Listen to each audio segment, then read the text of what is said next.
স্বজনদের সঙ্গে ঈদ আনন্দ ভাগাভাগি করতে নারীর টানে বাড়ি ফিরছে মানুষ। এবার রেলের যাত্রা ছিল অনেকটাই স্বস্তির। ঈদযাত্রায় শেষ মুহূর্তে ঘরমুখো মানুষের চাপ বেড়েছে সদরঘাট লঞ্চ টার্মিনালে। এদিকে সড়ক পথে দেখা গেছে যানবাহনের ধীরগতি আর যাত্রীদের উপচে পড়া ভিড়। কমলাপুর রেল স্টেশনে অপেক্ষমান সকাল 8:30টার বুড়িমারি এক্সপ্রেস। লালমনিরহাটের উদ্দেশ্যে যাত্রা শুরুর আগ মুহূর্তে যে যেভাবে পারছেন জায়গা নিচ্ছেন ট্রেনটিতে। ফলে কর্তৃপক্ষের অসহায়ত্বে ঠেকানো যায়নি রেলের ছাদে ভ্রমণ। 260 টাকা টিকিট নিচ্ছে, আমাদের ট্রেনের ভিতরে উঠতেই দেয় না। এখন আমরা টিকিট কাটছি, আমরা কি করব? ঠ্যাং ধরনের জায়গায় হইতো না, ভিতরে তো না, ছাদের লোক উঠবো বেশি, আরামসে যাইবো, বাতাস লাগবো। শনিবার রাত থেকে হঠাৎ যাত্রীদের চাপে নিজেদের বেসামাল হওয়ার কথা স্বীকার করেছে রেলওয়ে।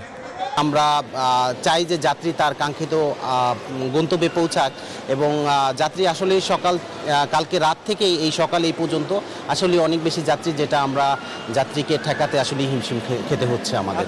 তবে রোববার ঈদযাত্রার শেষ দিন সকাল থেকে বেশিরভাগ ট্রেন ছেড়েছে সময় মতোই। ফলে অগ্রিম টিকিট বিক্রি বিবেচনায় 70 জোড়া ট্রেনের প্রায় 1.5 লাখ যাত্রী ছিলেন স্বস্তিতে।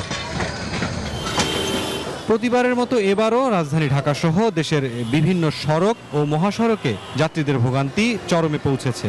যানজট, পরিবহন সংকট, অতিরিক্ত ভাড়া আদায়ের অভিযোগে এবারও ঈদযাত্রা দুঃসহ হয়ে উঠেছে। প্রিয়জনের লাগে আনন্দ ভাগাভাগি করতে যাইতেছি, যতই কষ্ট হোক তাও আমাদের বাড়ি ফিরতেই হবে। ভাড়া মোটামুটি একটু বেশি আগের থেকে, 500 টাকা ভাড়া 1000 টাকা চাইতেছে, 800 টাকা চাইতেছে। এদিকে বেলা বাড়ার সঙ্গে সঙ্গে যাত্রীদের চাপ বাড়তে থাকে সদরঘাট লঞ্চ টার্মিনালে।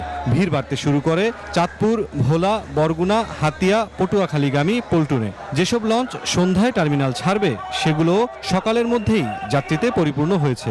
ফলে আগেই ছেড়েছে কয়েকটি লঞ্চ। লঞ্চে ব্যাপক ভিড়, আমরা দাঁড়াইয়াছি, ব্যাগটা থো রাখারও জায়গা পাইনি। গাড়ি ঘোড়াতে বিভিন্ন জায়গায় জ্যাম থাকে, তারপরে বাচ্চা কাচ্চা নিয়ে থাকলে গরমে অস্থিরতা ভাব করে, বমি বমি ভাব আসে।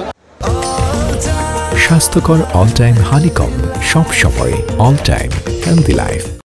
আগামী 20 জুন শুরু হবে ট্রেনের ফিরতি যাত্রা। ভোগান্তি যখন মহাসড়কে, তখন অনেকটাই স্বস্তি রেলপথ এবং নৌপথে। যাত্রীদের আশা, ঈদ শেষে আবারও নিরাপদে এবং স্বাচ্ছন্দ্যে সবাই ফিরবেন যার যার কর্মস্থলে। মুরসালিন হক জুনায়েদ, নিউজ 24, ঢাকা।